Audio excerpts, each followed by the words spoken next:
તો મિત્રો આ જિંદગી પહેલી વાર મેં ન્યૂ બ્લોગ બનાવ્યો છે, પહેલો બ્લોગ છે મારો. મને આ બ્લોગ બનાવતા આવડે નહીં કાંઈ. અત્યારે જો બેઠો હું ધાબા ઉપર, આ બધું ધાબુ બાબુ બધું પડ્યું હોય ને બધા બેઠા છીએ આપણા ધાબા ઉપર બધું બેઠા છીએ આપણે. વાત એવી છે કે મારા ભાઈના લગ્ન, મોટા ભાઈના આ ચોથા મહિનાની 29 તારીખે મારા ભાઈનો છોકરો, એટલે અમે બધા મામા ભાઈના ભાઈ જ આવી. અચાનક એમાં મારા કાકાનો ફોન આવ્યો વચ્ચે મને કે તનિષ, મેં કીધું હા કાકા બોલો ને. મને કે ભાઈની હગાઈ થઈ ગઈ. મેં કીધું હા તો. મને કે લગ્ન રાખી દીધા હે.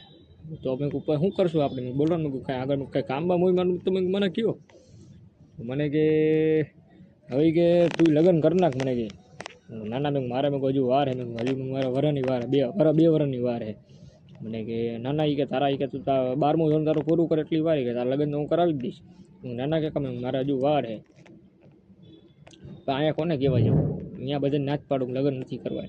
પણ અહીંયા મને હરખ કેટલો હોય લગ્ન કરવાનો કે મારે લગ્ન થાય, મારે બાઈડીઓ છે, મારે ઘરવાળીઓ છે. મને કે આ ખાવ ઓળો ખાવ, મને રાજ લગ્ન કીને. પછી કાલ મારા પપ્પાએ મને કીધું, અને કે તારા એ કે હવે બે વર્ષ છે કે તારા લગ્ન તો હું કરાવી દઈશ. ના માન નથી કરવા. મેં કીધું ત્યાં તો આપણે બધી નાટ પાડવાની હોય નહીં યાર, અહીંયા બધા નાટ પાડવાની કે લગ્ન નથી કરવા. અહીંયા હરખ કેટલો હોય લગ્ન કેની જેવા જવું આપણે આ બધી વસ્તુ કહું તો ને હરખ કેટલો હોય યાર. મારા લગ્ન થશે